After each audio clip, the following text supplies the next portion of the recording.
Hi, everyone. This is Jillian from Jewish Workshops. It is a pleasure to be joining all of you today, and we are extremely privileged to have Rabbi Manis Friedman on the line. Before we get started, I'd love to see who's joining us and where you're from. So if you could please go to your question box on the right-hand side of your screen and type in your first name and where you're joining us from. I'd love to be able to welcome you. If this is your first time on a webinar with us, you'll find a control panel from GoToWebinar, as I mentioned, on the right-hand side of your screen, and you'll see either a chat box or a question box. There you can go ahead and write your name in, and anytime you have a question throughout the class today, please feel free to go ahead and write that in there as well. So welcome Avram from LA, and Fagi from New York, Esther from Brooklyn, Gabriella from Illinois, Betty from Miami, welcome. Iris from Minneapolis, Paul from Texas, welcome Nechama from Jerusalem, and Marcia from San Diego, Miriam from Phoenix, Celia from the UK, Rebecca from Houston, Sarah from Staten Island, Debbie from Belgium, Deborah from Alaska, Victoria from Minneapolis, welcome, Miriam from Yerushalayim, and Shuli from Israel, welcome Jenny from Georgia, and Beth from LA, welcome. Panna from Dublin, so nice to see you on today. Sandra from England, Hannah from Crown Heights, Irma from Philadelphia, Alexander from Israel, Sarah from Toronto, Stephanie from Chicago, Allison from Massachusetts, Linda from Arizona, Ruvain from Israel, welcome to all. And people continue to flood the lines. So let me just get to as many more as possible. Suzanne from the UK, welcome. And Shmuel from New York, Alana from Ohio, welcome. Shayna, welcome. Devora from New York and Rifki from New York. Welcome Lori from Los Angeles, Sue from London, Zenid from Moscow, welcome. Olga from Montreal, Chasida from Brooklyn, welcome, welcome to everyone. As people continue to come on the line, I want to say a big welcome to everyone from across the world. It looks like we have people representing all different countries and states in the US. It is wonderful to see people really joining from all areas of the world. Please remember to not leave in the middle. If we hit capacity and you leave, you may very well be locked out, and we don't want that to happen. There's so much to cover today. So please make on adult family relationships, an area of our lives that we have yet to tackle. Make sure to stay on until the very end, where we will address as many questions as possible live on the line. Thank you to all of those who sent in their questions ahead of time. Please feel free throughout the course of today to send in more questions. As I mentioned, we will get to as many as possible. And also stay on the line to hear about this one-time chance to join Rabbi Friedman week after week for a full live online program at a special discounted rate for everyone who is attending today. It is a supreme honor to be hosting Rabbi Manis Friedman. Rabbi Friedman is a world-renowned author, counselor, lecturer, and philosopher who uses ancient wisdom and modern wit as he captivates audiences around the world. Over 150,000 copies of his provocative yet entertaining tapes, both audio and video, have been sold, and his widely praised book, Doesn't Anyone Blush Anymore, is in its fourth printing. Rabbi Friedman has also been featured internationally in over 200 print articles and interviewed on more than 50 television and radio talk shows. We are so lucky and grateful to have you here with us today, Rabbi Friedman. Thank you so much for joining us. How are you today? Thank God. Looking forward. Been waiting Great. all week for this. Thank you so much. I'm going to go ahead and pass the microphone over to you. Thank you.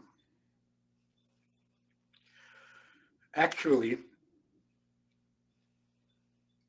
the subject of relationships is much talked about because everybody's doing it. Everybody's involved in a relationship. And so it's a pretty common topic of conversation. But very often, the conversation centers around practical advice. Do this, don't do that, talk like this, don't talk like that, use these words, use those words, all very practical and helpful suggestions. If we could do them all, we would probably have good relationships. The one part of the subject that is not talked about is the background, the foundation, the essential notion of getting along. What does it mean for two people to get along? What does it mean for two people to actually thrive from each other by getting along? And what is the obstacle? Why is it so hard? Why can't we just all get along? Well, the reason for the resistance is, I think, pretty well known, and that is our ego. I am me, I am not you, and you are not me. Well, that creates a huge distance between us. We live in our own separate universes. When something frightens me, only I feel it. You don't feel it. When I'm hungry or I'm tired, I'm the one who feels it. You don't feel it, even though you're my best friend. So, how to overcome that vast distance, or even can it be overcome? Will you ever really be able to step into my experience, into my shoes? Will I ever be able to see the world through your eyes? Or are we doomed to remain separate? So the attempt to get along, the attempt to have a relationship, the attempt for closeness, is it, God forbid, impossible? If we're suffering from any one common illness today, worldwide, I would have to say that the problem is loneliness. Are we more lonely today than in the past?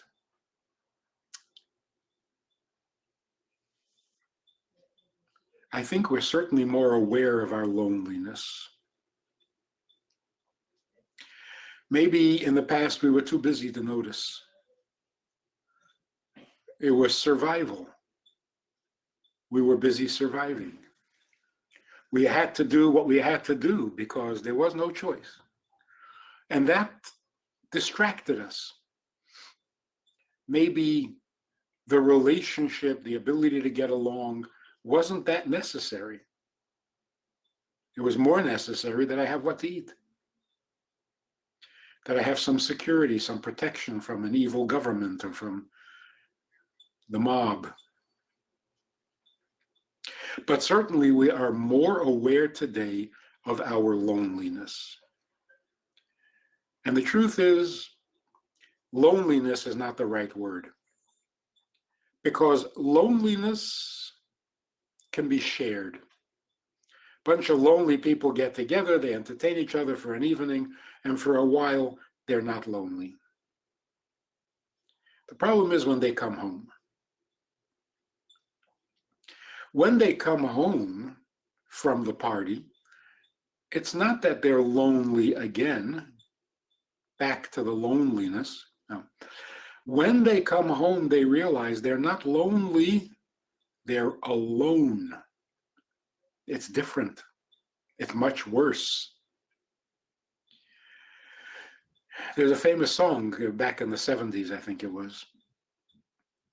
The line in the song, popular song, was, "They're sharing a drink they call loneliness, but it's better than drinking alone." So there's loneliness and there is aloneness. Loneliness you can kind of handle. You can even share it. But aloneness you cannot share. And we hate being alone, feeling alone. So are we doomed to that loneliness? Is every human being an island unto himself?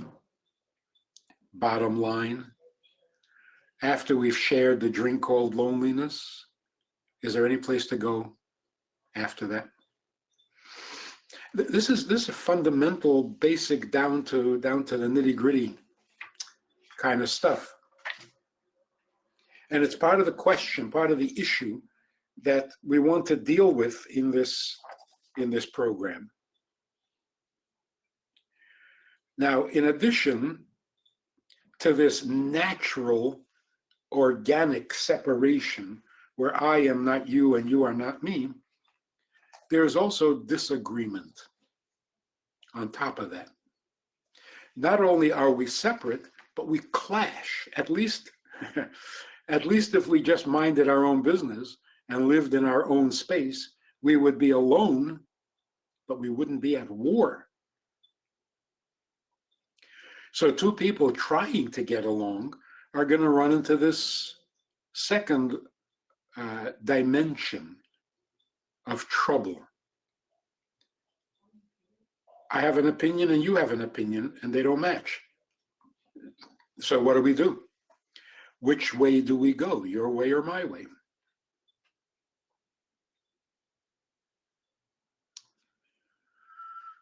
This is where the ego comes in,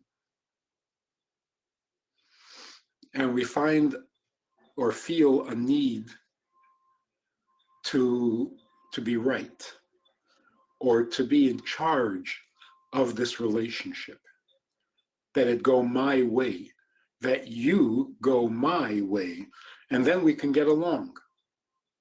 But of course, you have the same instinct. If I went your way, we would be able to get along. So we have differences of opinion, which I guess can trace back to difference in need.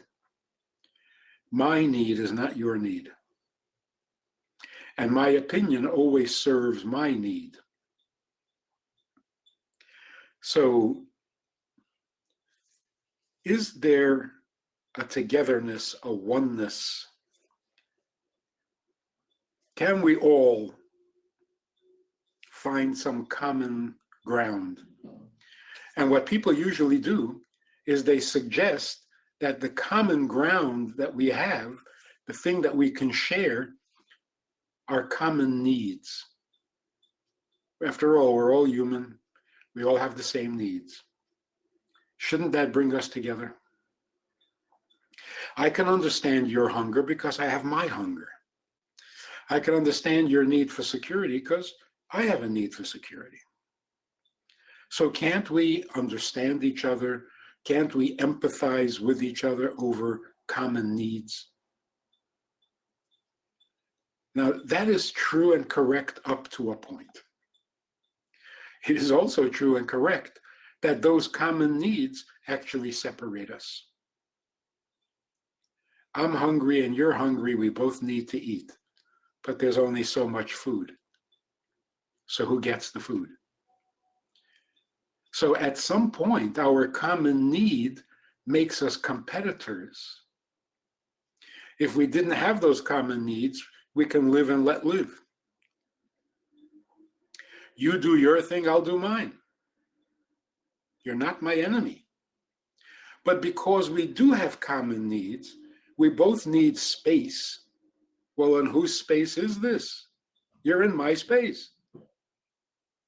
I know you need space, but this is my space. Go get your own space. So common need can make us a little sympathetic, but it won't bring us together. Then what does? If we want to get down to the ultimate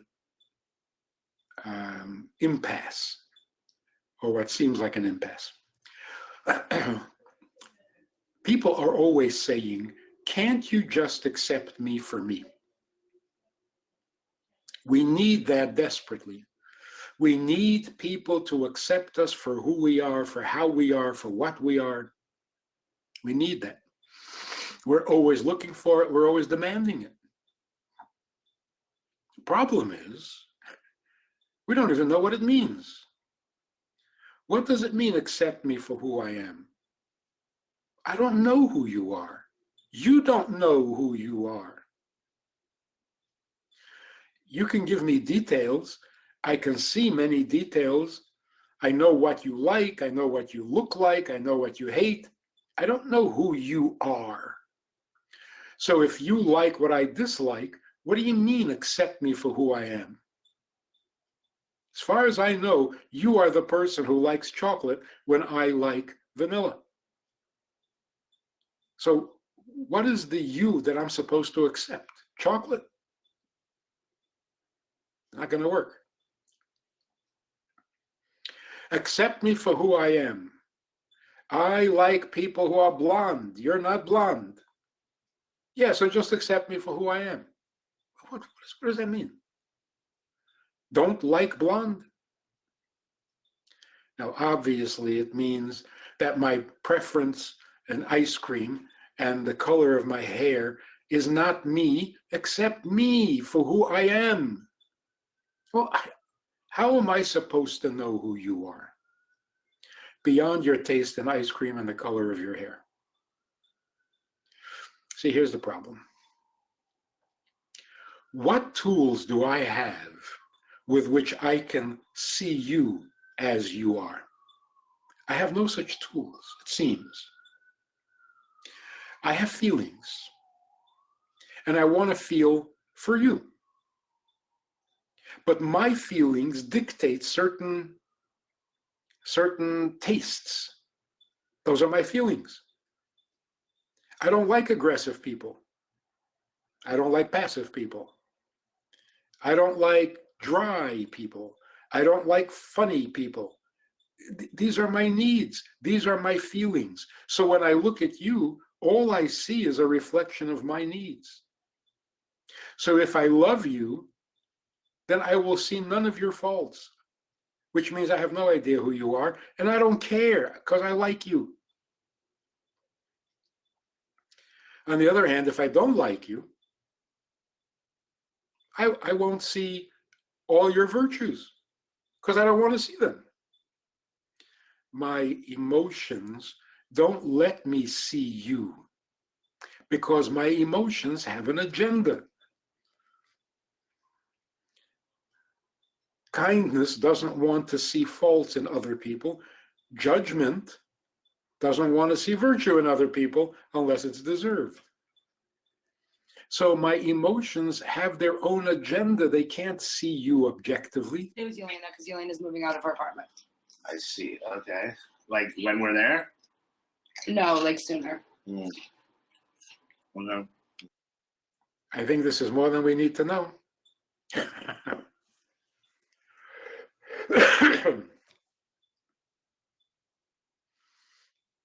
Now, if I try to get to know you intelligently, not using my emotions, using my intelligence, I want to understand you.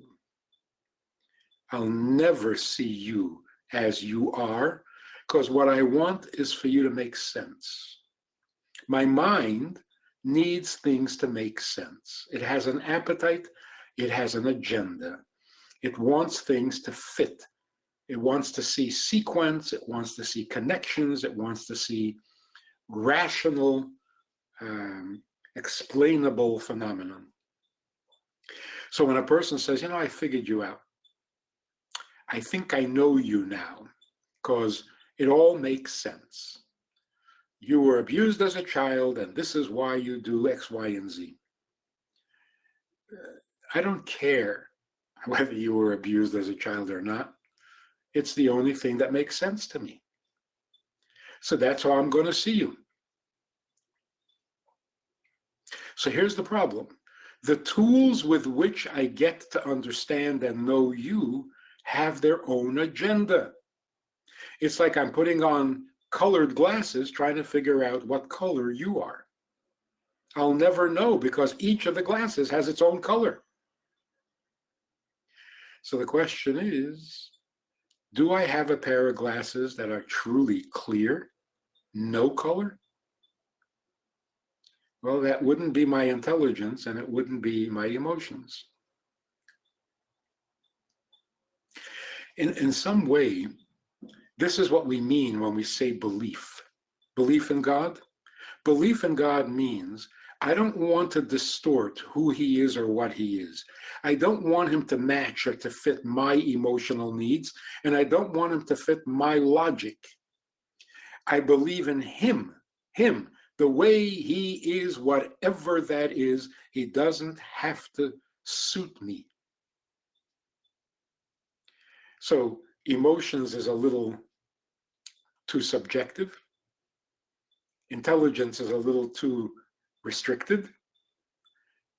Belief means beyond my need and beyond my understanding, you as you are, and I'm fine with that. Can we really do that with each other?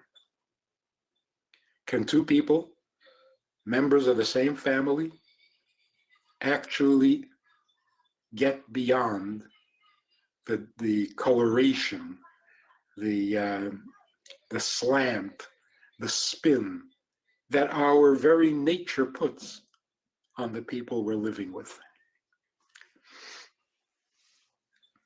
Let's see another part of the issue that we need to understand and resolve.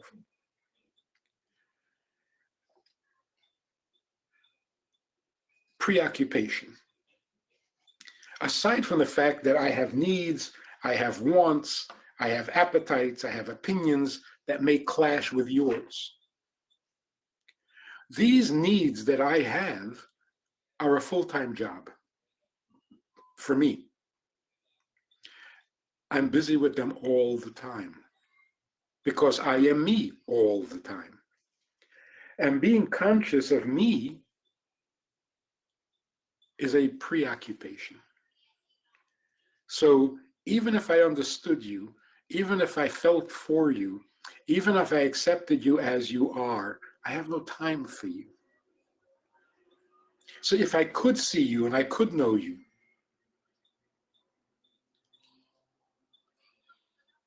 I would be absent in your life because I'm so consumed by my life. So you have relationships that are pleasant, no friction, no conflicts, but the entire relationship is based on what isn't there. We don't disagree, we don't argue, we don't fight, we don't care. Because we're busy with ourselves. Now that's really scary, because that means that you can have a good marriage, you can have a good sibling relationship, you can get along with your children just fine. But you're so alone because you're preoccupied, because your child is preoccupied, because your spouse is preoccupied. Is this creating a picture that can all be summed up with one word? I'm busy being me. You're busy being you. Will ever the twain meet? How do we get past it? How do we get out of ourselves in order to be able to get into others? When children rebel against their parents, often the argument is, you didn't care about me. You started a family, you gave birth to me because of what you wanted, not because of me. It's a painful, hurtful, but it's also funny because how was I supposed to give birth to you as you before I even knew it was going to be you? You didn't give birth to me for me. No, of course not. I have no idea who you were. I was giving birth. I only get to know you after the fact, don't I? But the pain is real. Your life is not about me. So let me live my life, which is all about me. These are serious issues. And this is not difficult people, damaged people. No, this is healthy, normal, natural human being. This is the way we are. Now we have these great ambitions. We'll get married, we'll love each other forever, unconditionally. We'll always be there for each other. Nice. We'll start a family. My children will adore me. I will get so much nachas from them. They will respect me and honor me, and I will boast about them and tell everybody what great kids I have. It's just going to be wonderful.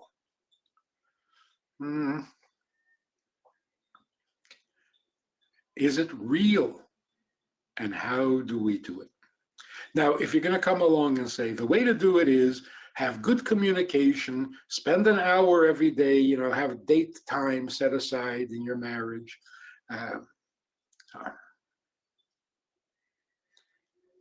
That's all assuming that I am not preoccupied. That's all assuming that I don't have my own issues. Of course, it would be nice if we spend quality time. Of course, it would be nice if we could communicate and express ourselves and understand each other. Of course. The question is, are any of those things possible given our nature? Not our bad intentions. We don't go into relationships intending to hurt. So in addition to the practical advice, we need to set some foundation. We need to know why we get into relationships. Based on what do you expect it to work? Where in your system is there room for another person? Because it seems like you're booked full. Your plate is full. No room for another person, and certainly not for their plate. So these are the things that we need to explore. They're profound and yet so simple because they're so basic. Sometimes the most basic things and the most simple things are overlooked, not appreciated, too simple. That's like the foundation of a building, too simple. There's no brilliance in the foundation. There's no design, there's no beauty, there's no drama. It's true. It's the foundation. It doesn't have to be exciting. It has to be fundamental. And it has to be there. Otherwise, the structure can't last.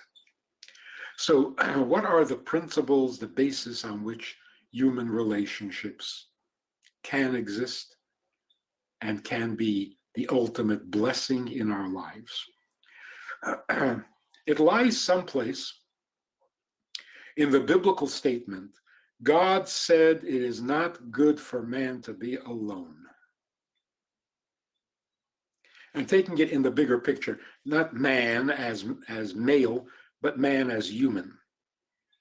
Not good for a human being to be alone. Interesting that God made that statement. He could have just created men and women and told them to get married, which he did. But why was it necessary to make that statement? God said it is not good for man to be alone, so I'll make two people. Just go ahead and make them. What is the need for that statement? So it turns out that this need to not be alone is actually divine. By human reasoning, if I was sufficient, if I could take care of myself, if I could open cans and I can fry an egg and I can parallel park and I can do laundry, I don't need you.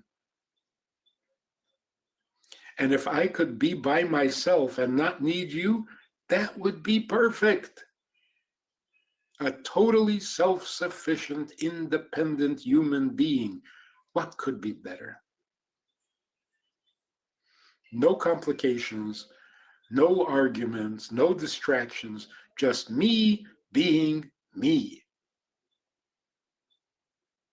Not the best? Yes, it would be perfect. So God, in creating us, had to make that statement. No, it will not be good to be alone. That's going to become human nature. So God created, as part of creation, in the 6 days of creation, God created the distaste, or what, the pain of being alone. For no known reason. What is wrong with being alone if you're self-sufficient? And if you're not self-sufficient, then being alone is not the problem. The problem is you don't know how to fry an egg. Don't blame it on being alone.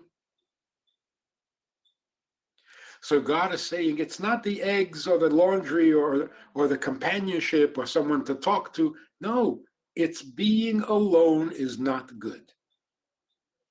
Why? There's no reason. It is a divine imperative. God doesn't want to be alone, and we are created in his image. We don't want to be alone. Even if I was as perfect as God, I would hate being alone.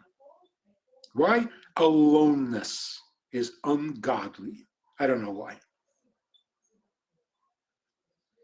Which makes it the most fundamental impulse in the human being.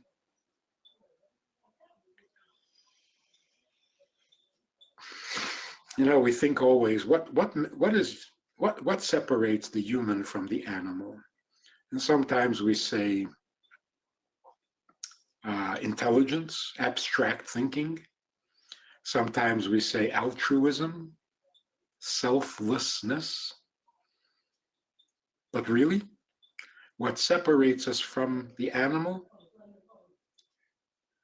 We object to aloneness. Animals are interdependent. I don't know if they suffer from being alone. And this distaste for being alone, it's not even human, it's divine. As we discuss this, as we learn these things, as we get to understand what is vulnerability, what is the strength and the virtue of being vulnerable? The willingness to hurt? That a virtue? Or is that a necessary evil? Yeah, you got to put up with pain. So if you're strong enough to handle the pain, you can afford to be vulnerable. But the vulnerability is not a strength. You see, when we say vulnerability comes from strength, we don't mean other strength. If you're strong and confident and healthy, you can put up with a certain amount of pain and it won't kill you. But the strength is your constitution, not your vulnerability. The idea is that vulnerability itself is a strength, is a positive force. How is that? And if you can't be vulnerable, you cannot have a relationship. Again, not because you have to put up with pain. We're not assuming that every relationship will bring pain, and therefore you have to be strong and put up with that pain. The vulnerability comes before there's pain, and it's a virtue. It's this distaste for being alone. That makes sense?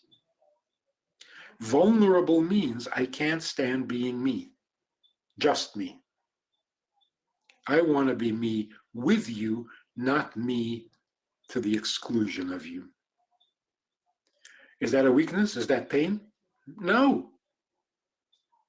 It's a rejection of aloneness, which is divine and mysterious.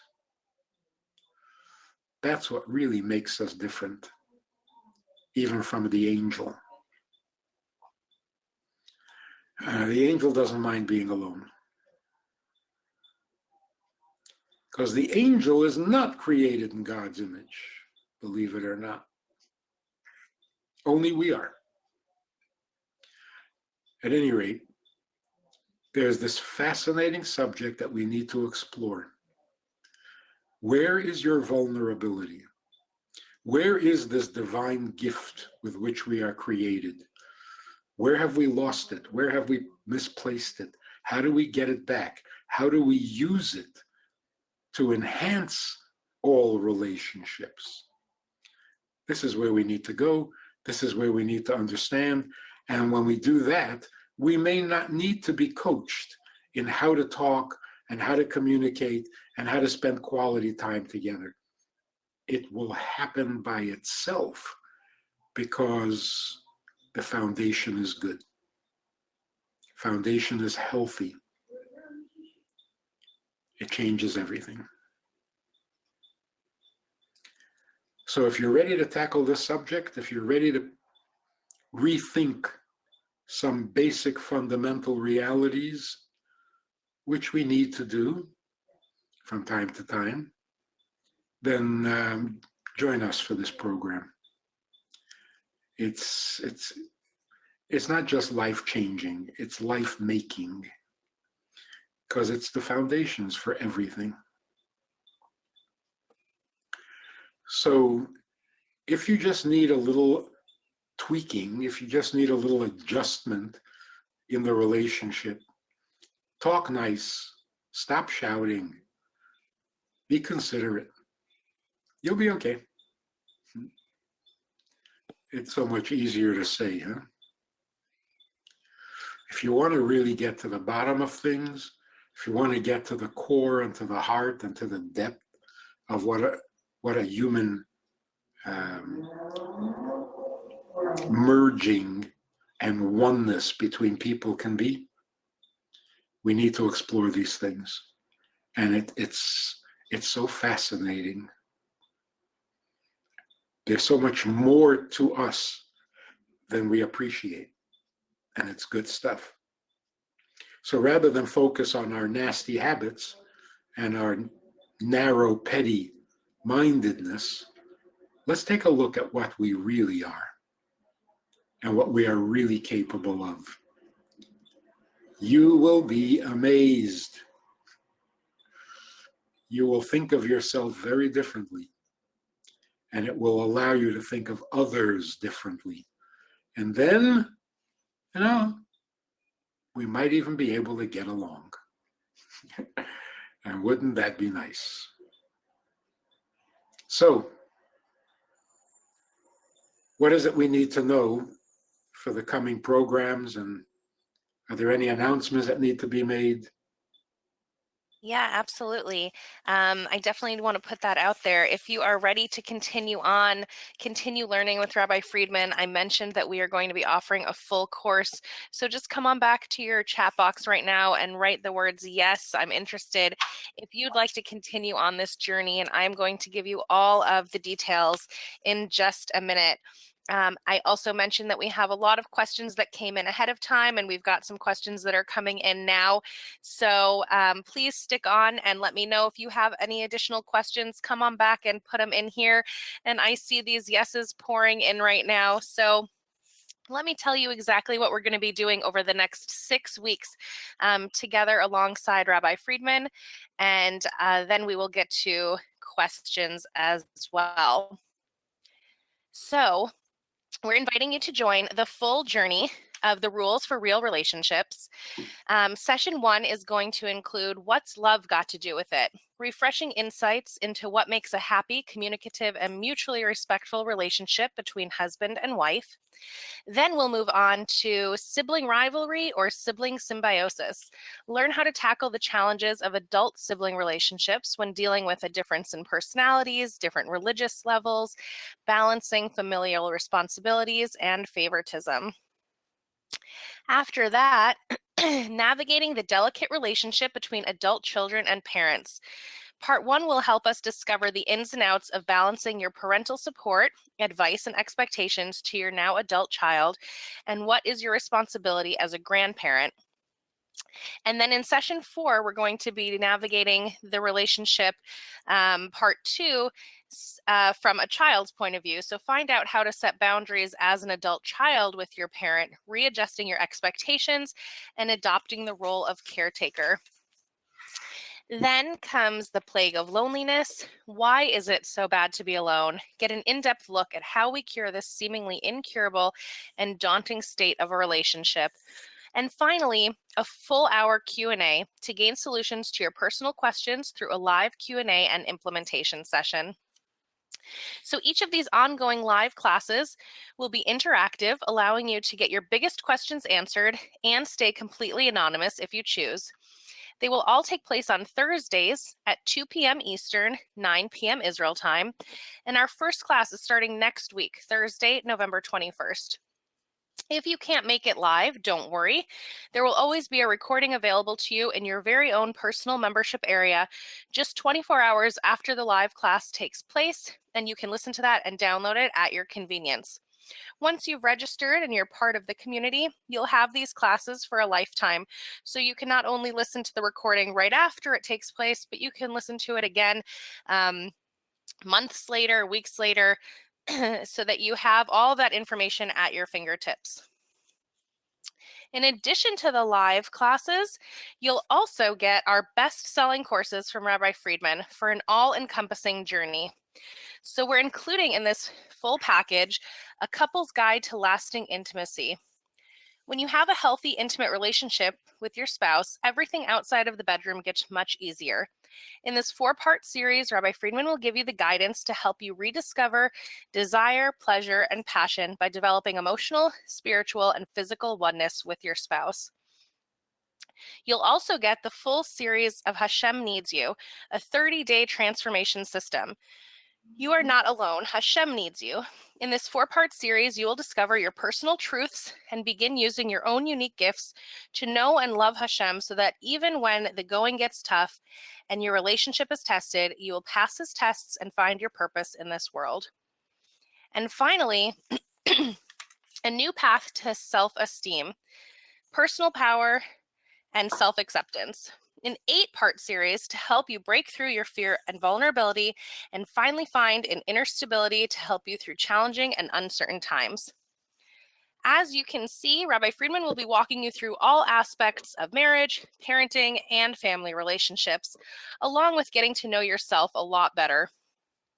You'll have one-on-one support throughout your journey so that you can ask your questions each week. And again, if you can't make it to one of those live classes, we encourage people to send in their questions ahead of time or even afterwards, and Rabbi Friedman will be able to address those questions on the next class. And especially if you haven't had a chance to get your questions answered previously, we want to make sure that you understand you'll be able to get all of those questions answered for only $397, including your $100 discount just for joining now.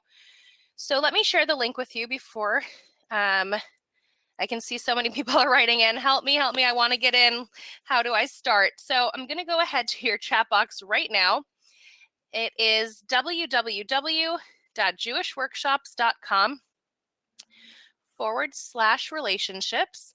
I'm going to go ahead and actually write that in to your chat box so that you can continue to listen, but copy it right out and open a new browser to get your spot.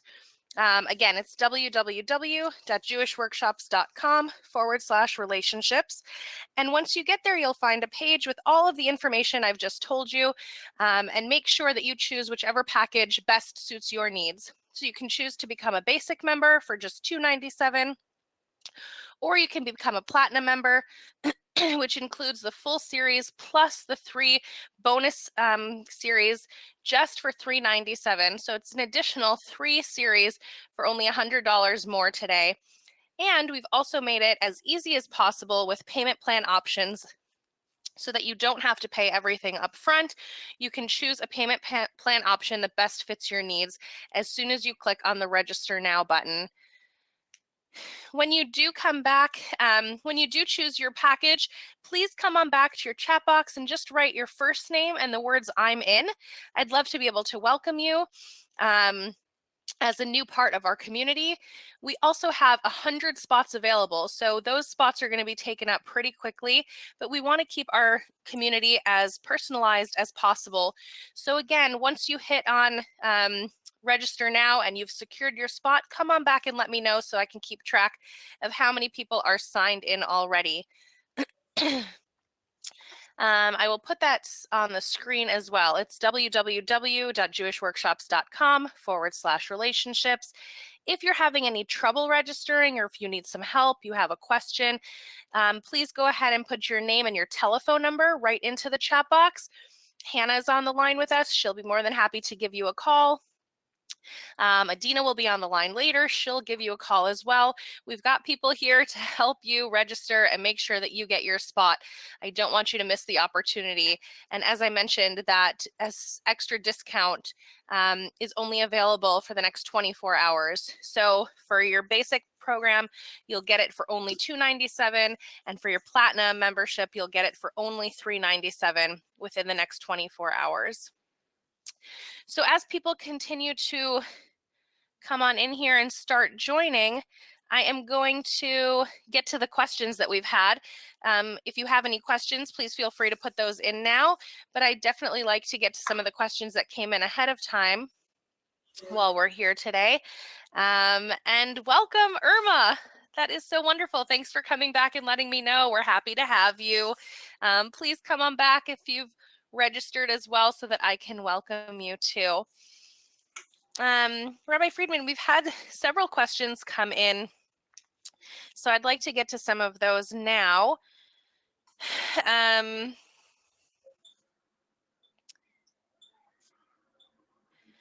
Sorry, I'm trying to find all of the here. Our children have all grown up, and my husband and I are having a hard time finding a common interest between each other. I'm really interested in spending this new time as a quote unquote empty nester, growing and learning more about Judaism, and my husband is just not interested. How can we come together and find common interests?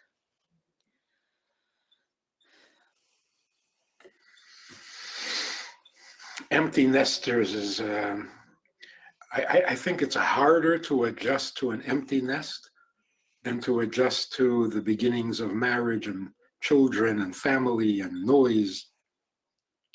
At least there's some distraction there. Empty nesting is shocking to the system.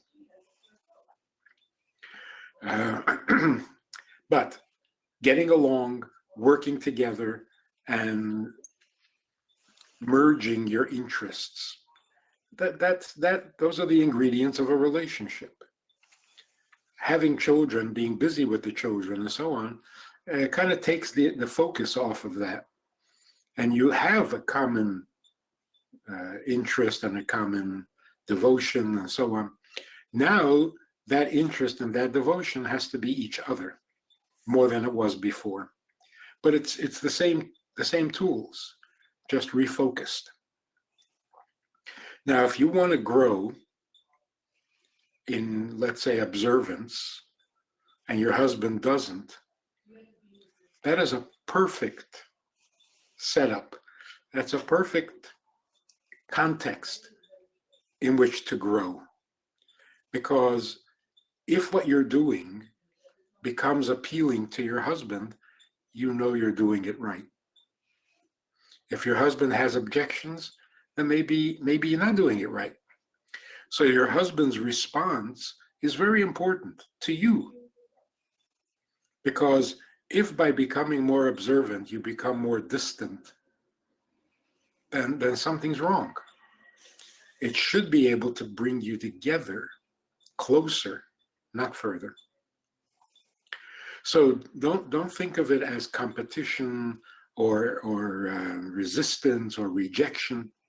On the contrary, getting your husband to enjoy a mitzvah, that is your spiritual growth, and there's nothing greater. So accept the challenge. You have time. You've got an empty nest, so devote yourself to increasing godliness in the world. And the first target is him. So of course you can't force him and you can't demand, but see if you can inspire. Thank you so much. I just want to go ahead and welcome our newest members before I get to some additional questions. And again, as I mentioned, if you have questions while we're here on the line, please feel free to put those in. In the meantime, welcome, Anna. It's great to have you. Welcome, Beth. Wonderful to have you as well. And welcome, Chaya. So please come on back and let me know once you're in. I can see a couple people were having difficulties getting to the website. It may just be that it's overwhelmed right now by people going all at once. But if you're having any difficulties, please come on back and put your phone number in with your first name so we can give you a call and help you get your spot. And welcome, Miriam. Thanks for coming on back. And welcome, Julie. Wonderful to have you as well. Okay, Rabbi Friedman, the next question. I have a 20-year-old daughter and a 22-year-old son. Both have no problem having me do things for them, but the minute I ask a question or give an opinion about something, they get very defensive and use the privacy and age card. So it feels like I'm good enough to do their laundry and clean up after them, but too old to understand them.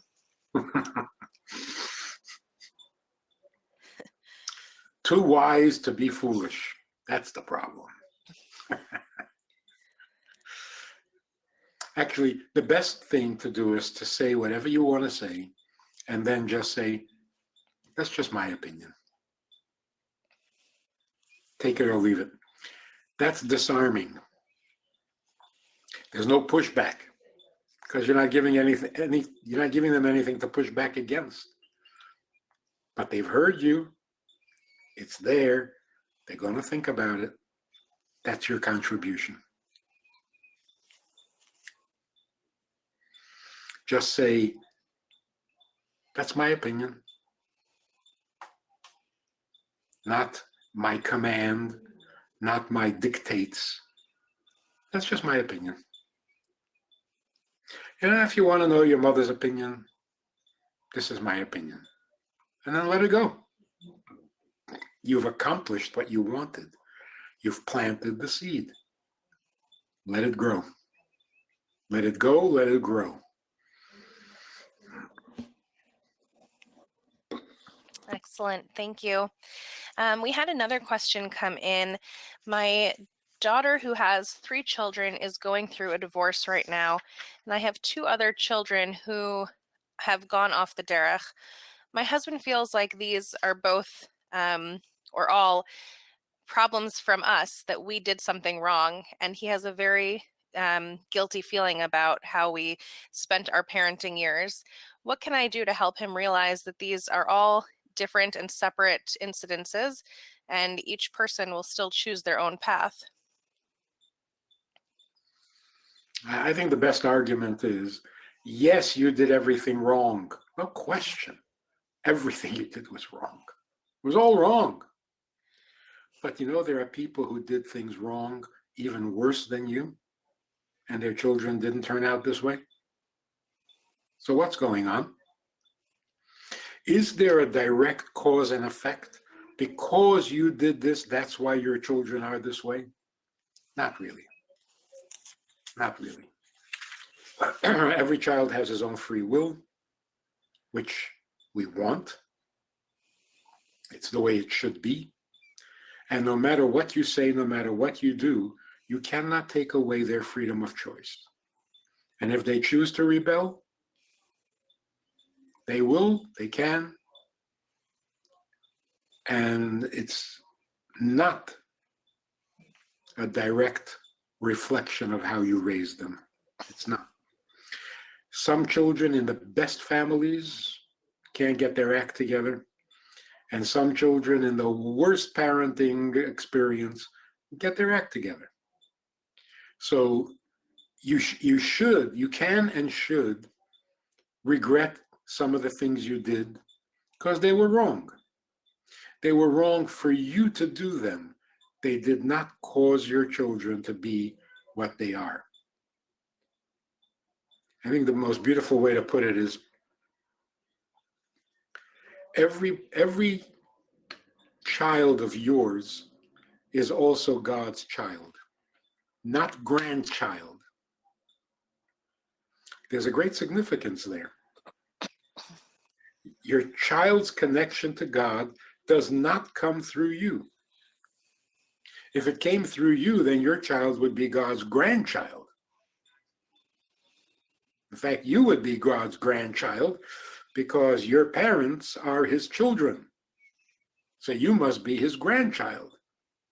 Doesn't work that way. God's relationship with every Jew is personal, up close, and singular. It does not come through anybody else. It is direct. God never abandons a child to its parents because he remains the third partner always, not only up to conception. So you have to wonder sometimes if there are three parents or three partners in the creation of a child and God is one of them, then why aren't the children more godly? Where is God's influence? It's a good question. And the answer is God is doing his thing. And your children and God will eventually get together because God will not abandon them. God will not give up on them, even when you have. So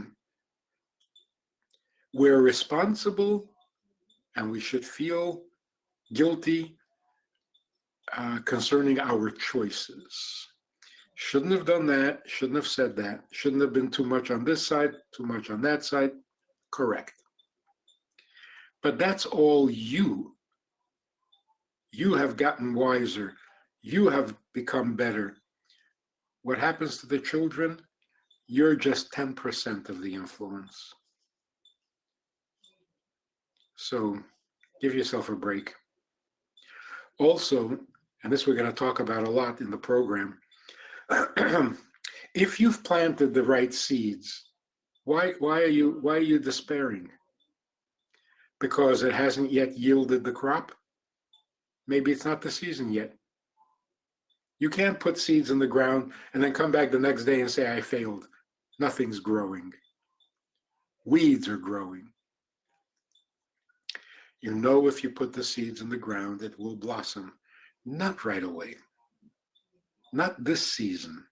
In the proper season.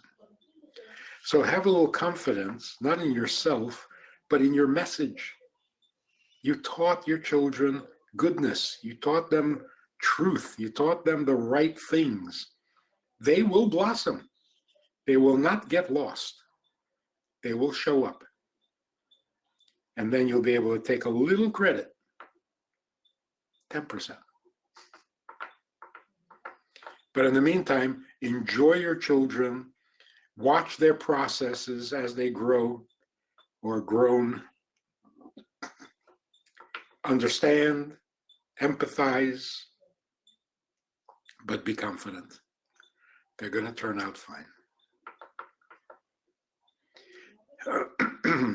Thank you so much. Oh, if you sorry, don't- keep going.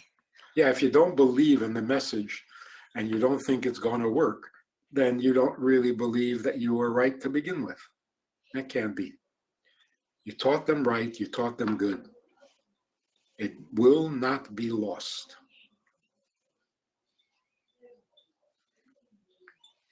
What else do we have? I think we just have a follow-up question on that. How does parents feeling guilty help them and their children? I think you pretty much just answered that. It don't help at all. In fact, Exactly. it does more damage than good. Because if you're feeling guilty, you're too absorbed in your guilt to even be aware or notice what's going on with your children. So don't go there. Don't become a hermit inside your guilt feelings. Stay available. Great. Thank you so much. I also have a couple questions that are coming in about the actual course. So again, just want to mention all of the live classes are taking place on Thursdays at 2 p.m. Eastern, 9 p.m. Israel time. If you can't make it to one of those live classes, please don't worry. You will have a recording available to you in your own personal membership area where you can log in at your convenience, and you can actually download any of those classes once they become available as well, so that you can take that on the go if it's easier for you to put it onto one of your devices and take it in the car or on a walk, wherever it is convenient for you. Plus, we're going to be dealing with a lot of the issues that are coming up, and I see in a lot of the questions. We will have their first full class on marital relationships, so you'll have an idea of how to better connect and reconnect with your spouse. There will be class 2. We'll be talking about sibling rivalry and sibling relationships. Class 3 and 4 are all about adult children and parent relationships, which again, I know that we've had parenting courses in the past, but have focused so much on young children. Now we're really talking about that adult-child relationship, which can often seem extremely challenging. We will have our session 5 on the plague of loneliness, and then a full Q&A, a full hour of Q&A where you can ask all of your questions if you still have additional questions throughout the course. I'm going to put the link back into your chat box. It's on the screen, but for those of you who are calling in, it's www.jewishworkshops.com/relationships. And if you have any questions or are having any trouble, please just come on back and let us know with your name and your phone number. We're happy to give you a call to help you register. Otherwise, please let me know when you're in. We've got 100 spots, and it looks like several of those have already been taken, but you can still get your introductory discounted rate, $297 for the basic membership and $397 for the platinum membership. So please come on back and let us know if you have any additional questions. And we did get some more questions here, so let me get to some of those now as well. Rabbi Friedman, I am, Baruch Hashem, married and went back to my parents' home for the holidays with my husband. It seems that my mother still treated me like I was 16 years old, and not that I am not gracious and happy to help clear the dishes or serve the meals, but it seemed like the expectation was for me to hop up every chance I got, and I felt like there was a boundary missing there now that I am an adult with my own family, thank God.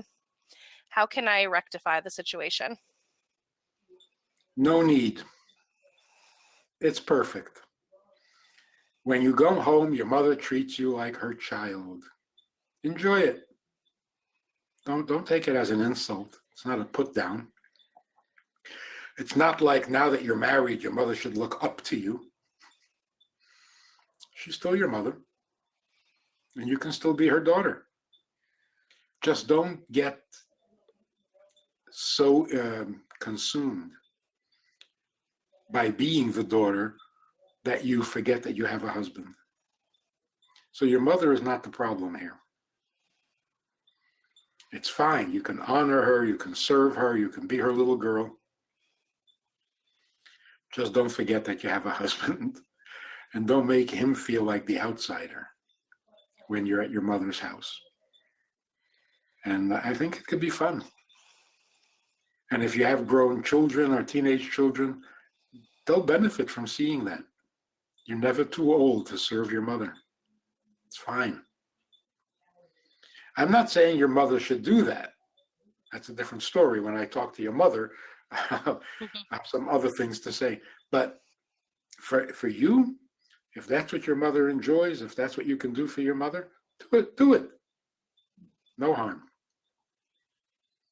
No harm done. You don't need respect from your mother. That's a good lesson for your kids.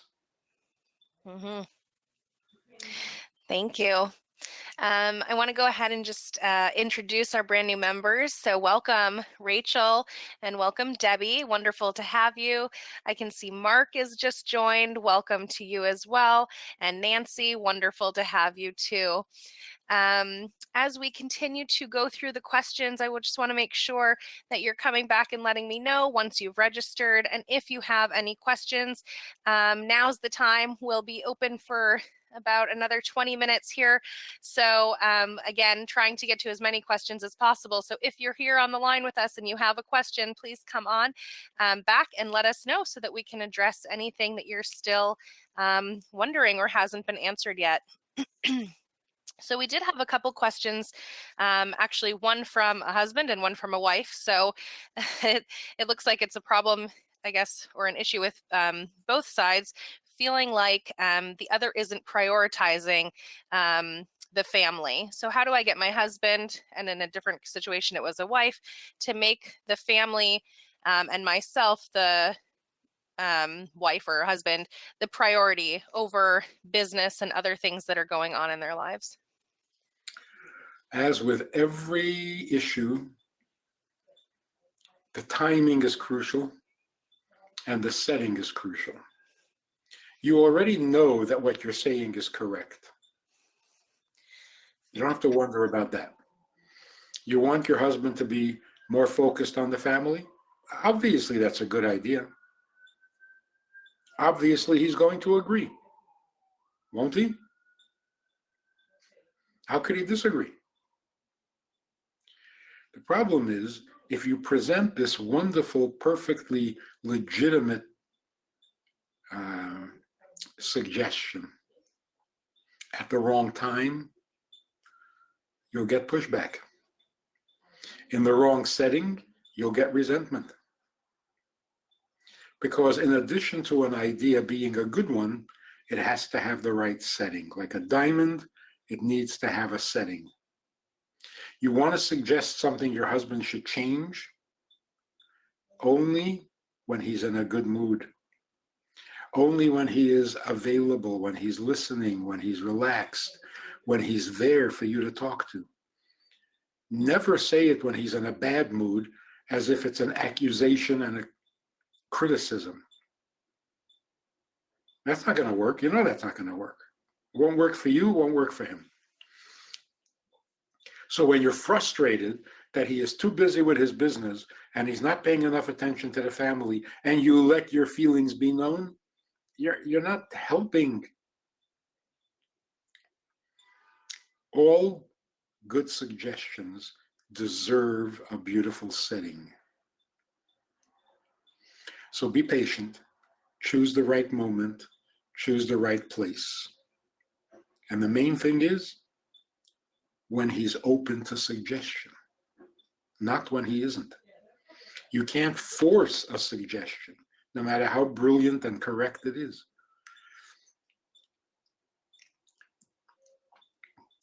And that's true with children too.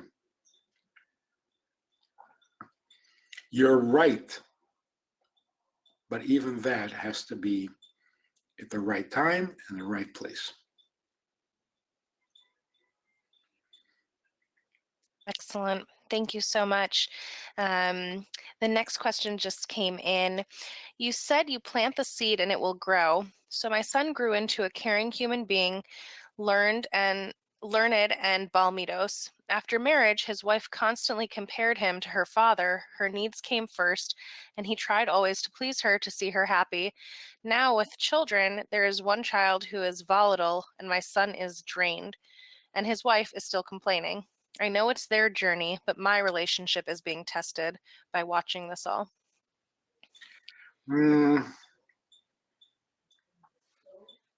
Your role is to be grandma. Don't get distracted. Your contribution, your role, your place now is to be bubby. Be a good bubby. It's the best thing you can do. And the couple, like you say, not my place, not my job. Let them work it out, unless they ask for your advice. Other than that, you're busy being a bubby. Now we got to find out what a bubby is supposed to do. But that's what you should be focused on.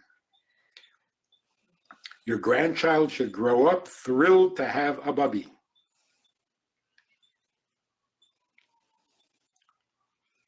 You don't have to suffer from whatever friction is going on between your grandchild and your child. You can transcend that. That's what a bubby does. No matter how difficult the relationship is in the family, when you walk in, everything's good because you're the bubby.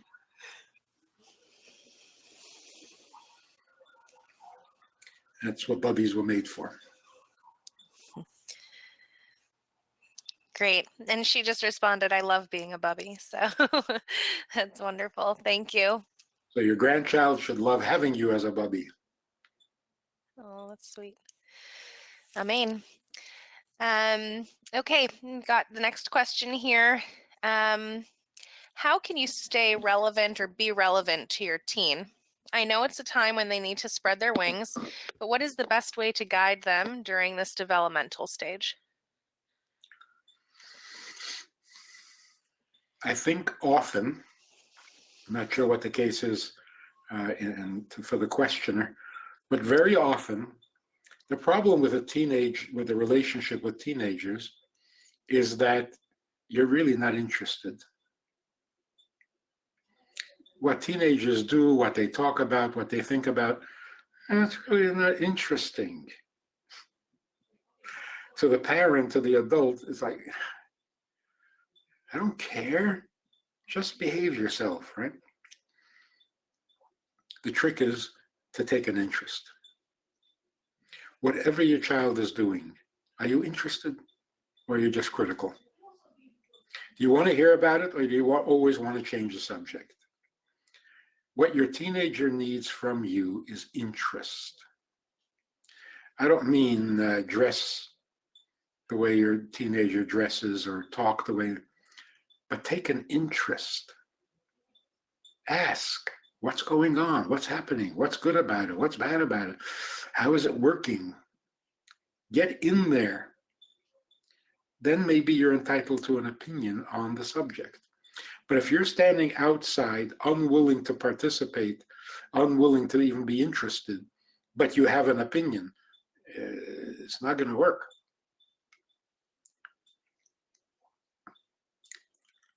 And you hear this from teenagers all the time. My mother keeps trying to tell me what to do. She doesn't really care.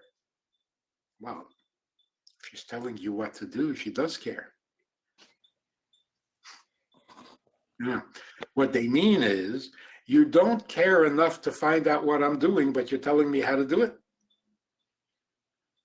Doesn't work. Take an interest. Then you have a right to offer an opinion. And it will be accepted.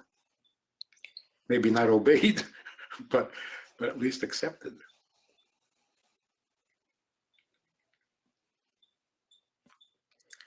Everything your teenager is experiencing should be fascinating and important to you. For better or for worse, it's your teenager's experience. The teenager comes home and says, I hate this person, this friend of mine, and you're saying, oh, big deal, so don't talk there anymore. It's a big deal. Take an interest.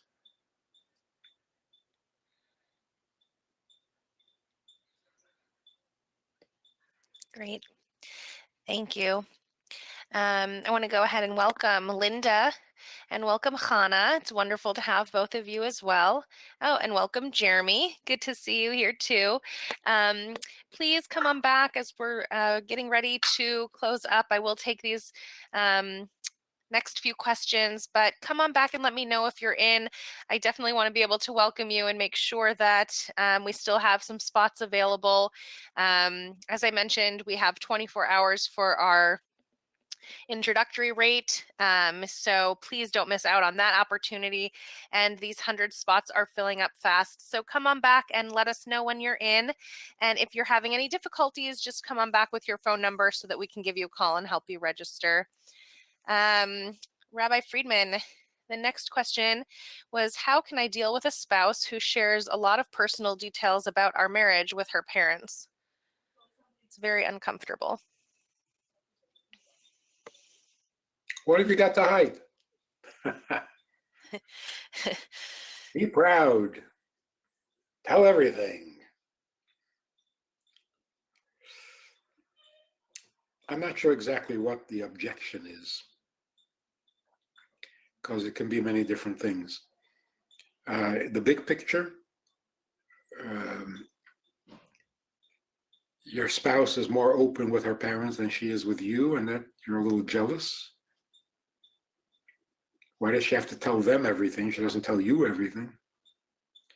Or is she really violating your privacy? You've asked her not to tell, and she goes ahead and does it anyway. So I'm not sure exactly what the issue is. But again, as with every issue, if you want to do something about it, pick the right time. If you find out that your spouse or your wife told her parents something, and you object to that, that is not the right time to try to change her behavior. Because you're angry, you're critical, you're distant. It's not going to work. Wait for the right moment when you're feeling comfortable, when she's feeling comfortable, you're having a nice conversation, and you simply say, I wish you wouldn't do that. And let it go. Don't insist on extracting a promise on her part, or she should fall to her knees and beg for forgiveness. Just let your need or will be known. Really bothers me when you do that. That's all. Now, what she's going to do with that piece of information is up to her. But she got the information. If you objected when you were in a bad mood, she wouldn't hear you. And a week later, if you said, you know how much that bothers me, she says, no, I don't know. And she really doesn't know. Because when you told her, she wasn't listening. She was defensive because you were attacking her. You know that popular common expression, how many times have I told you? How many times have you said it? How many times have you been heard? Probably none, because it was the wrong time. And again, the same thing is true with children. I have told you 1,000 times. 1,000 times he didn't hear you.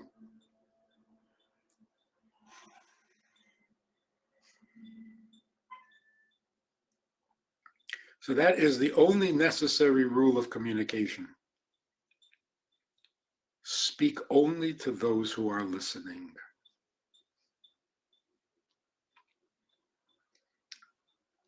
That's an important principle for public speakers too.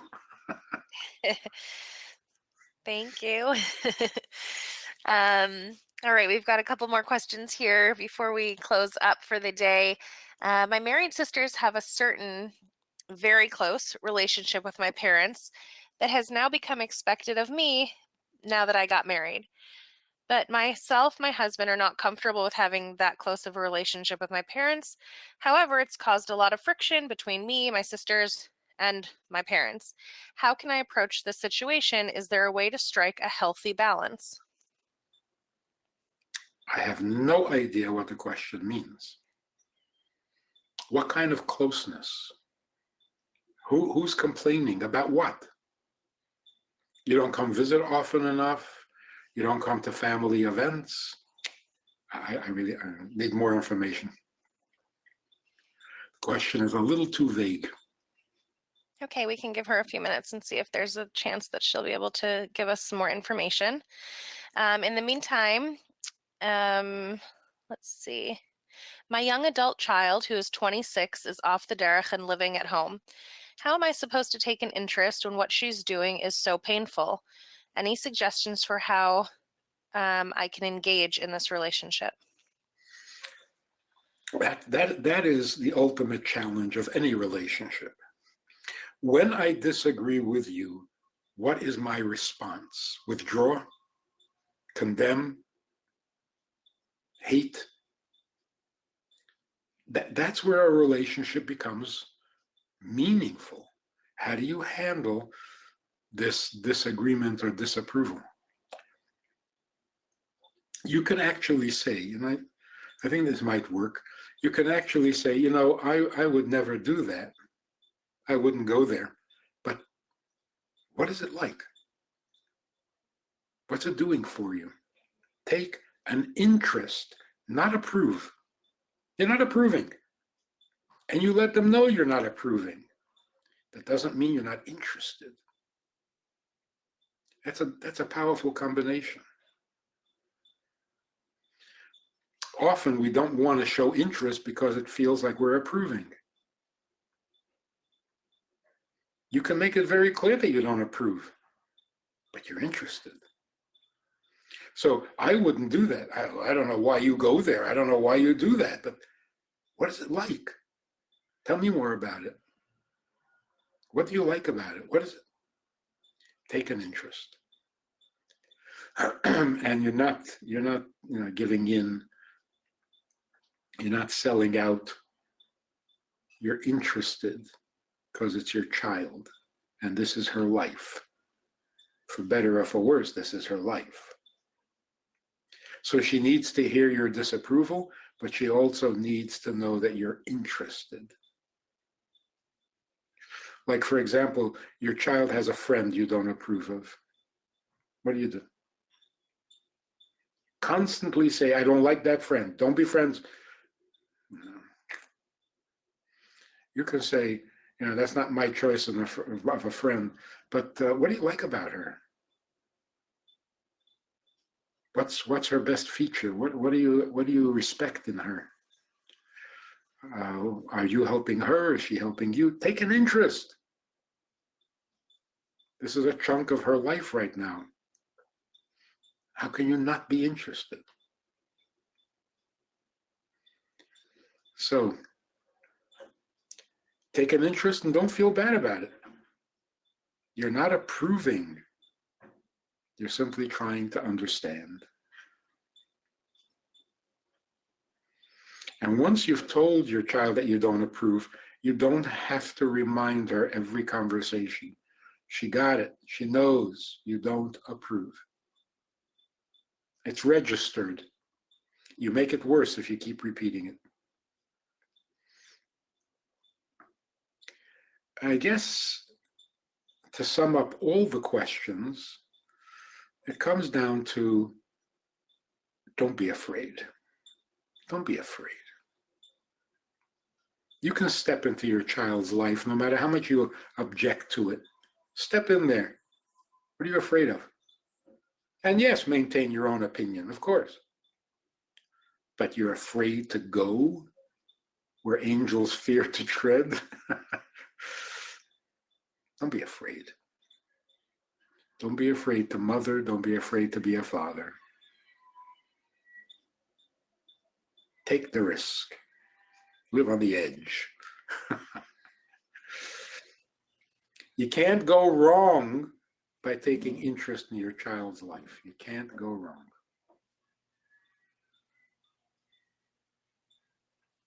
Excellent. Thank you. We do have a follow-up from the last question, so I want to make sure that we can address that.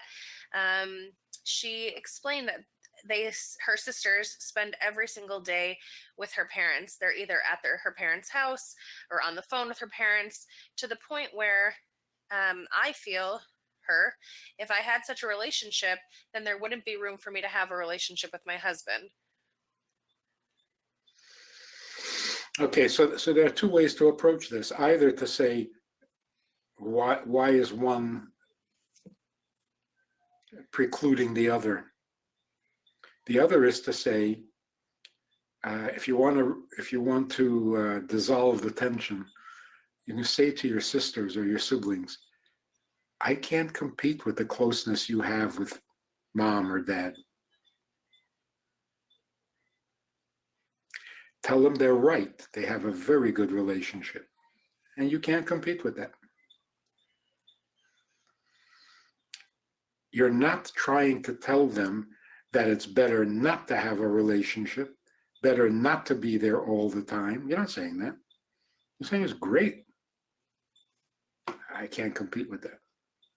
I'm not as good at it as you, which may be true. So let the tension out of the balloon simply by saying, you have a really good relationship with mom and dad, and can't compete with that. You know, everybody's good at something, and you're really good at this. Or the alternative is, why can't both relationships thrive at the same time? Can be done. Unless your husband is very jealous of your time. Is he threatened by closeness to your parents? I don't know. See, that's why I'm saying we need more information here. But the best thing to do is compliment your siblings, because they do. They have a great relationship. Tell them. They'll give you some space on that if you do that. Because now you're not arguing. You're not on different sides of the relationship, and that's often the solution to many rivalries. Stop competing. I mean, you never intended to compete. Who turned it into a competition? You guys got it right. I'm not good at this. People let you off the hook when you compliment them and you recognize you wish you had what they had, but you don't have it. Can't be angry at such people. You know, somebody just said recently, very, very smart thing. What is completely off the subject, but what is the solution to anti-Semitism? He says, so obvious. The solution to anti-Semitism is pro-Semitism. Make it hard for people to hate you. A great idea. So let's not talk about anti-Semitism. Let's talk about family. If somebody is annoyed by you or upset with you, make it hard for them to hate you.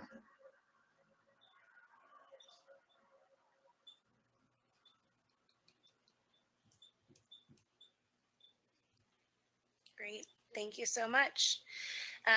Okay, we are getting down to the last little bit, and Rabbi Friedman, she says thank you too so much for addressing her question.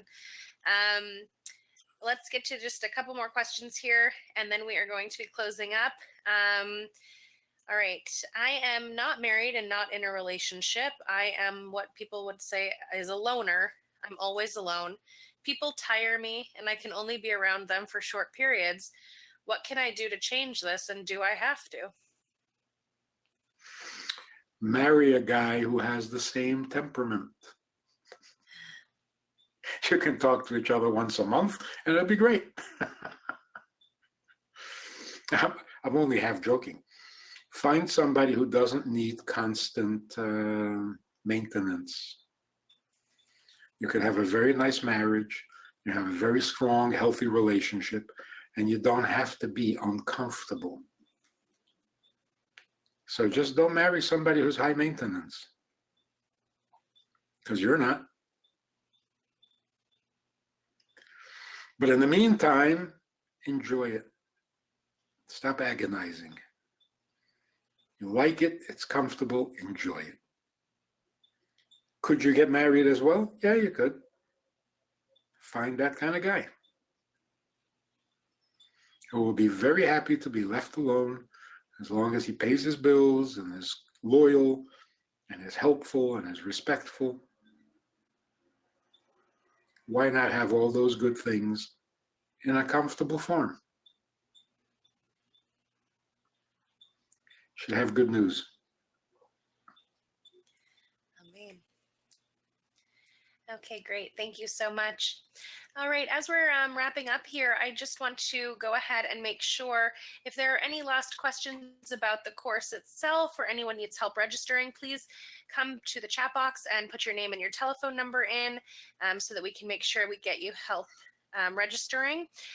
Once I close up the webinar in just a little bit, unfortunately, I won't have any of your contact details. So if you need help, please come and let us go ahead and give you a call to help you register. And let me put that link one more time into your chat box. It's right here, www.jewishworkshops.com/relationships. And there it is for you. Rabbi Friedman, for everyone who's left here on the line, I would just love to give you the opportunity to leave us with some closing words if people are still on the fence, whether this is the right program for them. If you could help us decide on that, that would be great. Yeah, nobody wants to think that they're in desperate need of marriage counseling or family counseling, and that may be true. But this information is not just solutions to problems. It's really a healthy look at life itself. And if you have this information and you can offer it to others, for that alone, it would be worth attending and participating and becoming the source of this information, because it is life itself. So these are not band-aids for broken relationships, not even marriage enhancement. It's life, the truth about life. So if not for you, do it for all the people you can influence, all the people you can teach, because we got to keep life going. Great. Life is worth living. Thank you. I've just gotten several comments. Thank you so much, Rabbi Friedman.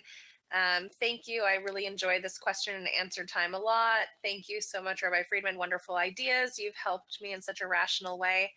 And some more. Thank you. You're inspiring. Your words are inspiring, and the dedication. I am a devoted listener.